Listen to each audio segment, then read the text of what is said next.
আপনাদেরকে আজকে একটি খুবই সহজভাবে একটা পে স্লিপ তৈরি করে দেখানো হবে। বাংলাদেশে যতগুলো বড় প্রতিষ্ঠান আছে সেগুলোর মধ্যে একটি প্রতিষ্ঠান আছে, সেখানে এইভাবে পে স্লিপ তৈরি করে। এই যে প্রিন্ট করলে আপনারা এরকম দেখবেন।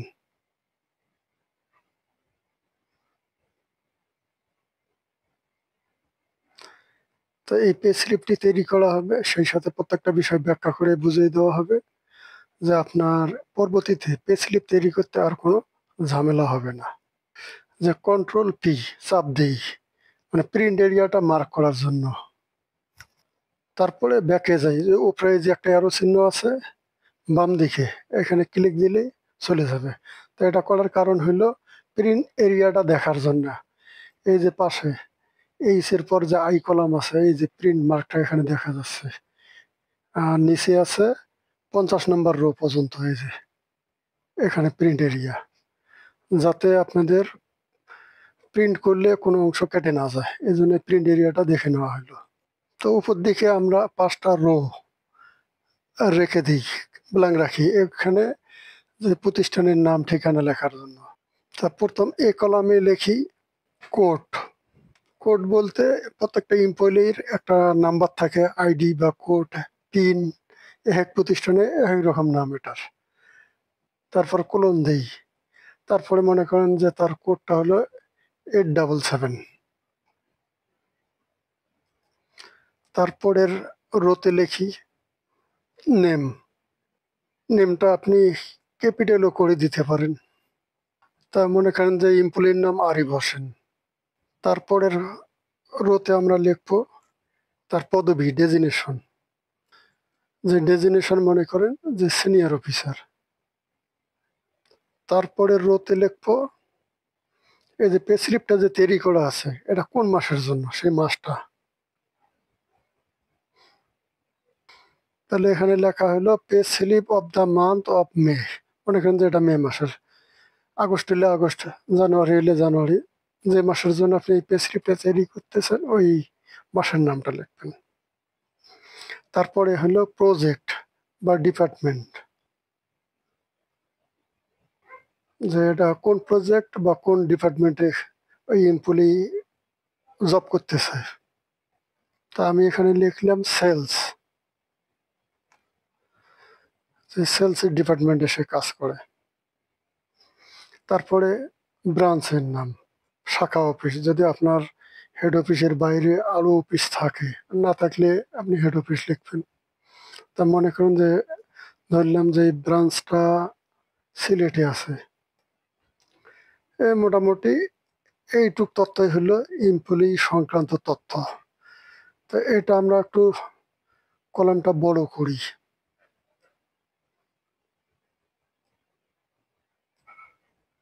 এখানে কলামের দরকার 3টা কলাম হলেই যথেষ্ট।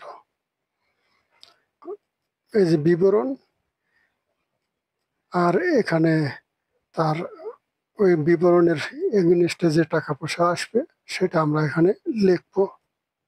তা আমাদের এই যে প্রিন্ট এরিয়াটা সি কলমের ডান দিকে দেখা যাচ্ছে। এখন নিচের দিকে আমরা যে তথ্যগুলো লিখবো, মনে করেন যে 20টা রো হইলেই যথেষ্ট, এর বেশি লাগে না। তা এখানে 13 নম্বর যে রোটা আছে, এইখান থেকে সিলেক্ট করি, যে মোটামুটি আইডিয়া করে একটা 20-22টা রো নেই।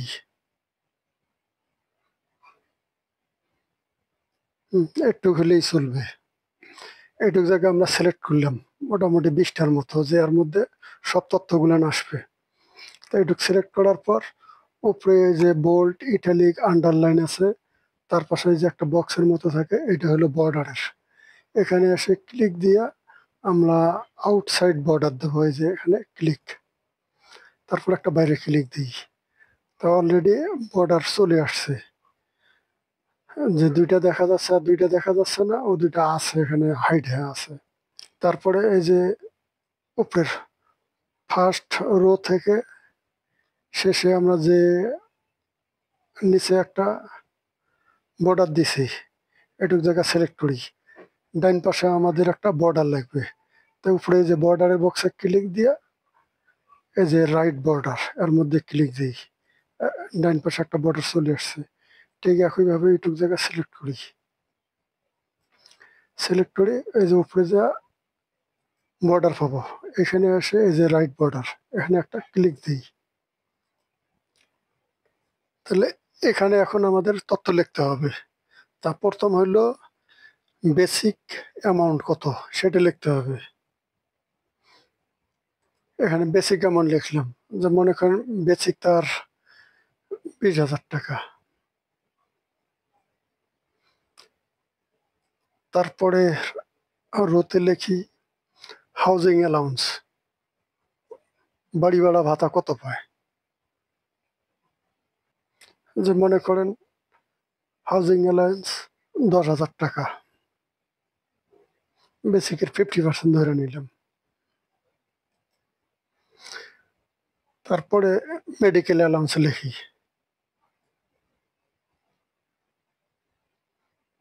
ধরে নেন যে মেডিকেল অ্যালাউন্স 3,000 টাকা পায়। এরপরে লিখি কনভেন্স অ্যালাউন্স, মানে যাতায়াত ভাতা, ধরে নিলাম যে এটাও 3,000 টাকা যাতায়াত ভাতা পায়। এরপরে লিখবো স্যালারি অ্যাডজাস্টমেন্ট, কোনো কারণে হয়তো বেতন কম পেয়েছে, তাই এটা অ্যাডজাস্ট করে দেওয়া আছে। এবার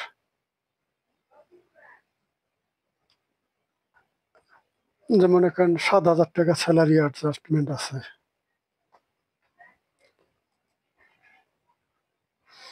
যে এরপরে লিখতে পারেন বোনাস অ্যাডজাস্টমেন্ট,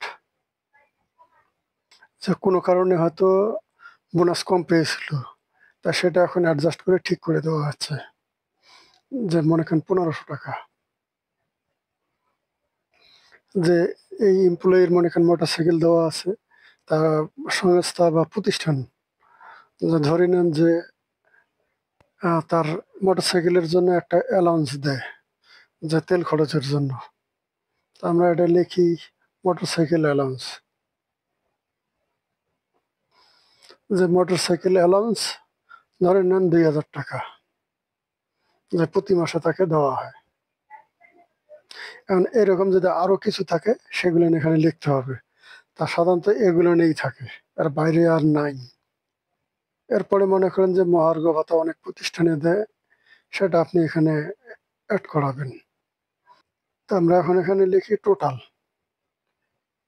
টোটাল স্যালারি।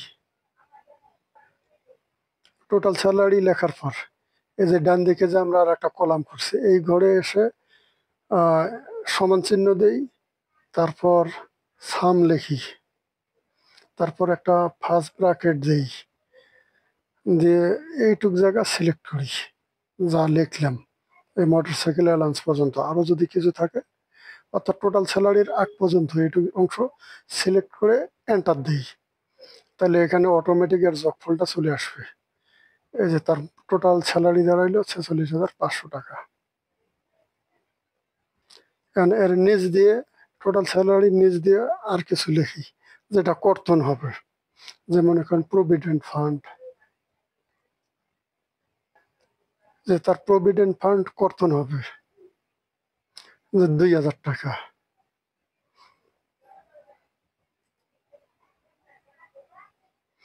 মনে করেন যে সংস্থায় সে একটা ডিপিএস খুলছে, যে প্রতি মাসে 5,000 বা 8,000 এরকম কিছু একটা তার ডিপিএস আছে। তা ধরে নেন যে 8,000 টাকার ডিপিএস আছে, 8,000 লেখেন।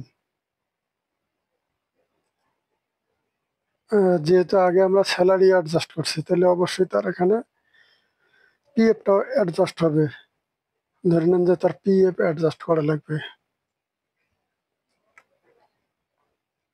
তো এখানে আমরা পিএফ অ্যাডজাস্টমেন্ট ধরেন যে 800 টাকা তার হবে, এখানে অ্যাডজাস্টমেন্ট এটা লিখে দিলাম। তারপরে সংস্থার থেকে যদি সে লোন নিয়ে থাকে, তা আমরা এটা লিখে দিই। অনেক সময় অ্যাডভান্স স্যালারি নেয়, সেটাও এখানে অ্যাডজাস্ট হতে পারে। যে লোন অ্যাডজাস্টমেন্ট, ধরে নেন যে তার 10,000 টাকা কিস্তি আছে ঋণের, এটা লিখে দিলাম। দিয়ে আমরা এখন লিখবো টোটাল ডিডাকশন। তাহলে আমরা এখানে লিখলাম টোটাল ডিডাকশন, মানে কত টাকা তার কর্তন হইব সেটা এখানে লিখতে হবে। তাই এখানে আমরা এই ডান দিকের কলামটাতে এসে সমান চিহ্ন দিই, তারপরে সাম লিখি, তারপর একটা ফার্স্ট ব্র্যাকেট দিই। এখন এই যে উপরে যে টোটাল স্যালারিটা লিখছি তার ঠিক নিচে এখানকার এই প্রথম সংখ্যাটার থেকে শেষ সংখ্যা পর্যন্ত এটা সিলেক্ট করে দিই। সিলেক্ট থাকা অবস্থায় এখন এন্টার দিই। তাহলে তার দেখা যাচ্ছে এখানে তার কর্তন হচ্ছে 20,800 টাকা। তো এখন আমরা একটু ফরম্যাটিং করি। এই যে টোটাল ডিডাকশনটা আছে এটাকে একটু বোল্ড করে দিই, এর লেখার সাইজটা বড় করে এই যে উপরে ক্লিক করলে বড় হবে এখানে। তারপর এই লেখাটাকে বোঝার জন্য আর একটু বোল্ড করি, এক সাইজ বাড়াই দেই। এই যে উপরে যে টোটাল স্যালারি লিখছি এটাকে বোল্ড করি, লেখার ফন্ট সাইজটা একটু বড় করি, এটাকেও সেম করি। এই যে বোল্ড, ফন্ট সাইজ এক সাইজ বড় করি। এখন আমরা নিচে আসবো, যেখানে লিখবো নেট স্যালারি। নেট স্যালারি,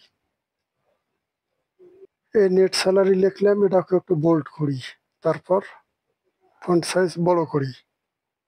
এখানে সমান চিহ্ন দিই, দিয়ে উপরে এই যে টোটাল যে স্যালারিটা বেরোয়েছে 46,500 এর মধ্যে একটা ক্লিক দিই, তারপর মাইনাস চিহ্ন দিই কিবোর্ডে। এই যে অটোমেটিক মাইনাস চিহ্নটা এখানে ধরে নিছে। তারপরে এই যে নিচে টোটাল যে ডিডাকশন আছে 20,800 এর মধ্যে একটা ক্লিক দিই, দেওয়ার পর এন্টার দিই। তাহলে সে টাকা হাতে পাচ্ছে এখন 25,700। এইটাই তার নেট স্যালারি। তো আমরা প্রথম রোটাতে ক্লিক করে এ বি সি এই তিনটা কলাম সিলেক্ট করি, এই যে মার্চ অ্যান্ড সেন্টার এর মধ্যে একটা ক্লিক দিই, দিয়ে এখানে লিখি প্রতিষ্ঠানের নাম, মনে করেন এ বি সি কোম্পানি। তারপরের 2 নম্বর রোটা সিলেক্ট করি, এ বি সি এই তিনটা কলাম পর্যন্ত। তারপরে এই যে উপরে মার্চ অ্যান্ড সেন্টার ক্লিক, তারপরে এখানে ঠিকানা লেখেন, মনে করেন 44। তারপরের লাইনটা সিলেক্ট করি, 3 নম্বর রোটা সিলেক্ট করলাম সি কলাম পর্যন্ত, তারপরে উপরে মার্চ অ্যান্ড সেন্টার। তাহলে আমরা এখানে কি তৈরি করতেছি, পে স্লিপ। তাহলে এখানে আমরা লিখবো পে স্লিপ। এগুলো একটু তিনটায় সিলেক্ট করি, বোল্ড করি, দিয়ে ফন্ট সাইজ একটা বাড়াই দিই। আর এই যে উপরে যে নামটা আছে কোম্পানির প্রতিষ্ঠানের এটাকে বড় করবো, যে উপরে এ আছে এটার মধ্যে ক্লিক দিলে বড় হচ্ছে। আপনার যেটুকু বড় করার দরকার করে নেন। নিচের লাইনটাতে আমরা অ্যাড্রেস যেটা লিখছি এটা আর একটু বড় করি। এই যে পে স্লিপ এটাকে আর এক সাইজ বড় করে দিই। ঠিক আছে, তাহলে এখন উপরের দিকের কাজ শেষ হয়েছে, নিচে আপনি সিগনেচার দিবেন। প্রথম এখানে এসে নিচে যে প্রিন্ট এরিয়ার উপরে নিতে হবে, নিচে যে প্রিন্ট এরিয়া আছে তার উপরে 2টা কলাম সিলেক্ট করে মার্চ অ্যান্ড সেন্টার, যেখানে আমরা একটা সিগনেচার বসাবো। তার সিগনেচার আনার জন্য এটা মার্চ অ্যান্ড সেন্টার করার পর এই যে উপরে ইনসার্ট আছে বাম দিকে, ইনসার্টে ক্লিক দেন। তারপরে এই যে এখানে পিকচার, পিকচারের মধ্যে ক্লিক দেন। এখন আপনার সিগনেচারটা কোথায় আছে সেখান থেকে নিয়ে আসেন। একটা সিগনেচার নিয়ে আসতেছি, দিয়ে ইনসার্টের মধ্যে ক্লিক, এই যে সিগনেচারটা চলে এসছে। তাই এটা অ্যাডজাস্ট করি, ছোট করে দিই, যেমন এখানে সিগনেচারটা এটা। তারপরে সিগনেচারের নিচে একটা রো বাদ দিলাম, তারপর একটা মার্চ অ্যান্ড সেন্টার। এখন এখানে নাম লেখেন, নাম লেখা শেষ। তারপরে এই যে 45 নম্বর রোর বি আর সি এই 2টা সেল সিলেক্ট করে মার্চ অ্যান্ড সেন্টার এখানে পদবি লেখেন, যেমন এখানে ম্যানেজার।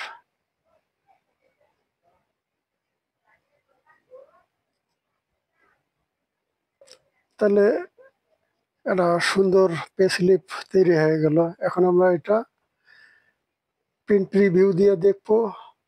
তা সেটা দেখার জন্য এই যে ভিউয়ে যাই গ্রিড লাইনটা উঠাই দিই। ঠিক আছে, এখন এটা একটা হোয়াইট পেজ হয়ে গেল। এখন এই অবস্থায় আপনি এটা দেখতেছেন। এখন আমরা কন্ট্রোল এবং পি চাপ দেই প্রিন্ট প্রিভিউ দেখার জন্য।